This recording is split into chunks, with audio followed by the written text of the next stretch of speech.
আমাকে আল্লাহ তাআলা তোমাদের মুআল্লিম হিসাবে, শিক্ষক হিসাবে প্রেরণ করছে। আমাকে কোরআনের জ্ঞান আমাকে আল্লাহ তাআলা অন্তরের ভিতরে ঢেলে দিয়েছে। কোরআনের জ্ঞান আমি নবীর অন্তরের ভিতরে ঢেলে দিয়েছে। এই কোরআনের জ্ঞান যারা অর্জন করবে, এই কোরআনের জ্ঞান যারা অর্জন করবে, তারা দামি মানুষ হয়ে যাবে। কেমন দামি?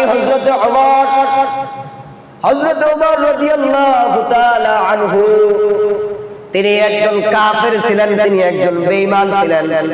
হযরত ওমর রাদিয়াল্লাহু তাআলা আনহু আল্লাহর হাবিব সাল্লাল্লাহু আলাইহি ওয়াসাল্লামের কল্লা কাটার জন্য আল্লাহর হাবিবের দরবারে গিয়েছিলেন, আল্লাহর হাবিবের কল্লা আনার জন্য। কিন্তু আল্লাহ তাআলা এমন কোরআনের ইলম তার ভিতরে ঢুকায়া দিলেন, তিনি কোরআন নিয়ে বের হয়ে গেলেন। আর কোরআনের সিনা, কোরআন অন্তরের ভিতরে কোরআন নিয়ে বের হলেন। আর আল্লাহ তাআলা ওই মানুষগুলোকে আল্লাহ তাআলা সোনার মানুষ হিসাবে কবুল করলেন। কি জন্য? কোরআনের ছোঁয়ার কারণে।